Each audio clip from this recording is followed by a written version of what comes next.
अस्सलाम वालेकुम class, I am your study teacher, hope you are fine. Sampling techniques है, lecture 4 है, ADP part second. Uses of statistic. अब ये किसका है, यूजेस है किसके, स्टैटिस्टिक के हैं, ठीक है।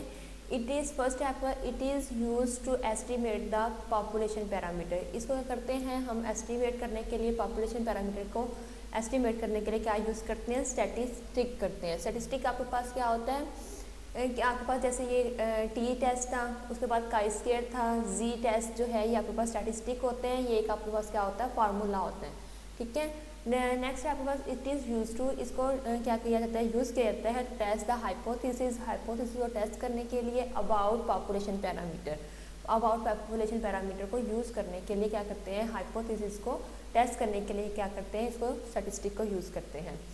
थर्ड है unbiased statistic can be use in place of parameter. जो अनबाइस्ड स्टैटिस्टिक आपके पास होती है उसको हम यूज़ कर लेते हैं किसकी प्लेस की जगह पर, किसकी जगह पर, पैरामीटर की जगह पर। अनबाइस्ड स्टैटिस्टिक जो आपकी होती है, ठीक है। आगे है existent population. A population whose units are available in solid form is known as existent population. Existent population वो पॉपुलेशन होती है जो कि आपको क्या नजर आती है, जो कि जगह घेरती है, ठीक है, एग्जिस्ट कर रही होती है, नज़र आ रही होती है, ठीक है। तो आपके पास क्या होता है, एग्जिस्टेंट पॉपुलेशन होती है और वो एक सॉलिड फॉर्म में आपके पास अवेलेबल होती है। एग्जाम्पल है ट्रीज। अब दरख्त देखेंगे वो जगह भी लेता है और एक सॉलिड फॉर्म में आपके पास नज़र भी आ रहा होता है। बुक्स भी ऐसे हैं, जब हम उनको रखते हैं तो वो आपको फिजिकली आपको नज़र आ रही होती हैं और वो जगह भी ले रही होती है। इसी तरह स्टूडेंट्स भी हैं जो कि क्लास में एक चेयर्स के ऊपर बैठते हैं या क्लास में अवेलेबल हमारे पास होते हैं, तो वो भी एक सॉलिड फॉर्म में अवेलेबल होते हैं, ठीक है। तो ये पॉपुलेशन आपके पास कौन सी होगी, एग्जिस्टेंट पॉपुलेशन। हाइपोथेटिकल पॉपुलेशन, इसमें क्या है, population which consist of possible way, जो कि एक पॉसिबल वेज पे कंसिस्ट होती है, इन विच एंड इवेंट, जिसमें एक इवेंट कैन अक्कर होता है, इज कॉल्ड हाइपोथेटिकल पॉपुलेशन, ठीक है। Its units are not available in solid form. इसके क्या होते हैं, यूनिट्स जो होते हैं वो एक सॉलिड फॉर्म में अवेलेबल नहीं होते। एग्जाम्पल है आउटकम ऑफ ए डाई और कॉइन। अब क्या होता है, आपके पास एक डाई होता है जिसको हम क्या कहते हैं, छक्का कहते हैं, ठीक है। तो उसके कितने हैं, 6 साइड्स होती हैं, 1 2 3 4 5 6 साइड्स होती हैं।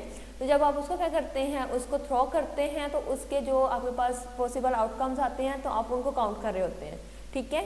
वो उसके क्या है, आउटकम जो उसके होते हैं वो आपके पास एक सॉलिड फॉर्म में अवेलेबल नहीं होते, ठीक है।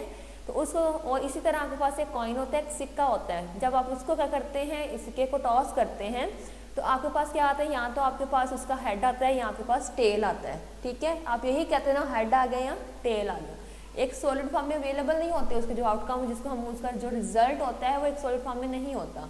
तो इसको हम क्या कहते हैं, हाइपोथेटिकल पॉपुलेशन। नेक्स्ट है limitation of sampling. It does not provide information about each unit of the population. ये क्या है, इन्फॉर्मेशन प्रोवाइड नहीं करती about each unit of the population के अबाउट, ये इन्फॉर्मेशन जो है वो नहीं प्रोवाइड करती हमें। It is difficult to decide, आपके लिए ये डिसाइड करना जो है वो मुश्किल हो जाता है अबाउट द सैम्पलिंग तकनीक के अबाउट टू बी यूज, जो कि हम यूज कर रहे होते हैं उसके अबाउट जो है हमें डिसाइड करना मुश्किल होता है कि हम कौन सी सैम्पलिंग तकनीक जो है इसमें यूज़ करें, ठीक है। नेक्स्ट है what is mean by non response. In sampling the term non response mean failure to obtain required data. अब नॉन रिस्पॉन्स का मतलब क्या है कि आपको कोई रिस्पॉन्स नहीं मिल रहा होता, हम क्या होते हैं, फेलियर हो जाते हैं उसमें, जो कि हमारा डेटा जो हमें रिक्वायर्ड होता है वो हमें मिल नहीं रहा होता। From the selected sampling unit, जो कि यूनिट हमने सेलेक्ट किए होते हैं फॉर एनी रीज़न, किसी भी वजह से, ठीक है। इसमें नॉन रिस्पॉन्स क्या आ जाएगा आपके पास, जब आप क्या करते हैं, मर्दमशुमारी करने के लिए जाते हैं तो कुछ जो घर होते हैं वो आपको डेटा देते हैं, ठीक है। हर कोई नहीं देता, कुछ है जो आपको बताते हैं कि आपके घर के फर्द कितने हैं, ठीक है, कितने मैरिड है, कितने अनमैरिड है, कितने स्कूल जाते हैं, कितने नहीं जाते। और जो वो डेटा होता है वो आपके पास एक प्रॉपर डेटा नहीं अवेल होता, ठीक है, जिसकी वजह से आपके पास नॉन रिस्पॉन्स आता है, जो कि जिसको हम क्या कहते हैं, in sampling term non response mean failure to obtain required data. हम फेलियर हो जाते हैं किसमें, एक जो आपका रिक्वायर्ड डेटा है, डिज़ायर्ड डेटे को सिलेक्ट करने में sampling unit for any reason, किसी भी रीज़न की वजह से।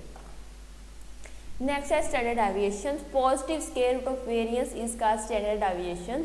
ये मैंने आपको पहले भी पढ़ाया हुआ है बेटे। तो इसका फार्मूला आपके पास होता है ये इसका under root summation x minus X bar का स्केयर ओवर n, जो कि मैंने राइट नहीं किया हुआ, लेकिन ये आपकी बुक में गिवन है।